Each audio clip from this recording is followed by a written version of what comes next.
Hi friends, அனைவருக்கும் வணக்கம். இன்றைக்கி நம்ம டிஎன்பிஎஸ்சி குரூப் 2 குரூப் 4 படிச்சுட்டு இருக்கீங்க அப்படின்னா கரண்ட் அஃபேர்ஸ் ரொம்ப முக்கியம். ஸோ ஜூலை 9 2026க்கான கரண்ட் அஃபேர்ஸ் தான் இன்றைக்கி வந்து பார்க்க போகிறோம். ஃபர்ஸ்ட் கொஸ்டின், கரிவலம் வந்த நல்லூர் தொல்லியல் தளம் எங்கு அமைந்துள்ளது அப்படின்னா தென்காசி. ஸோ இந்த தொல்லியல் தளம் பற்றிய கேள்விகள்லாம் வந்து பார்த்தீங்கன்னா யூனிட் 6ல் வந்து நமக்கு கவர் ஆகும். ஸோ கண்டிப்பாக கரண்ட் அஃபேர்ஸ்லையும் இது கவர் ஆகும்.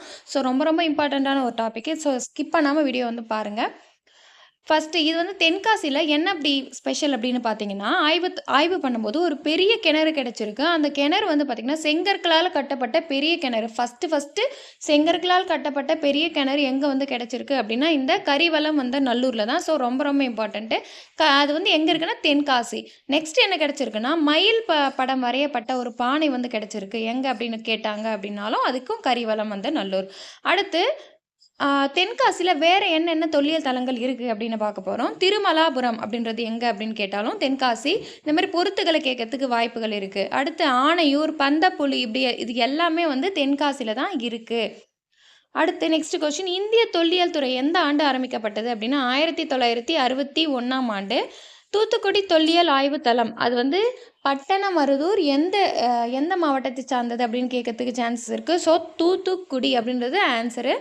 அதே மாதிரி நெக்ஸ்ட் கொஸ்டின், நம்முடைய தமிழ்நாட்டில் ஒரு துறையோடைய பேர் வந்து மாற்றிருக்காங்க. என்னன்னு பார்ப்போம்.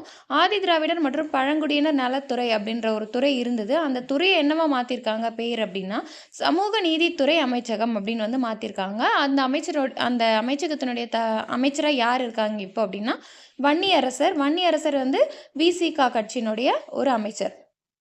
நெக்ஸ்ட் செகண்ட் கொஸ்டின், ஆர்டிஇபி திட்டத்தை எந்த மாநிலம் அறிமுகப்படுத்தியது அப்படின்னா தமிழ்நாடு. இந்த திட்டம் ஒன்றும் கிடையாது, ரிப்பீட் ட்ரிப்பிங் எலிமினேஷன் ப்ரோக்ராம். அப்படின்னா அந்த கரண்ட் அடிக்கடி கட் ஆகிட்டே இருக்குது. ஸோ அதை வந்து ரெக்கவர் பண்ணுறதுக்காக ஒரு அமைக்கப்பட்ட ஒரு திட்டம் தான் இந்த ஆர்டிஇபி.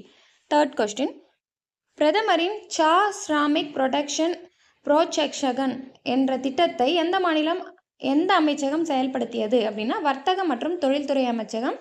இந்த ஹெல்த்து, எஜுகேஷன், ஹவுசிங் போர்டு, அந்த டீயில் ஒர்க் பண்ணுறவங்க அவங்களுக்கான ஒரு திட்டம் தான் இது. Ministry of commerce and industry, அதான் நான் சொன்னேன் இல்லையா. டீ போர்ட் ஆஃப் இந்தியா அப்படின்றது எப்போ ஆரம்பிச்சிருப்பாங்கன்னா 1954. அதனோட ஹெட் குவார்ட்டர் எங்கே இருக்குன்னு பார்த்தீங்கன்னா Calcutta. Next question, fourth question, எந்த பல்கலைக்கழகத்தின் இயற்கை வரலாற்று அருங்காட்சியகம் இந்தியாவின் 21வது பல்லுயிர் சூழலியல் களஞ்சியமாக அறிவிக்கப்பட்டது அப்படின்னா Mizoram. So ministry of environment, forest and climate change அப்படின்ற ஒரு அமைச்சகம் தான் இந்த ரிப்போர்ட்டை வந்து வெளியிடுறாங்க.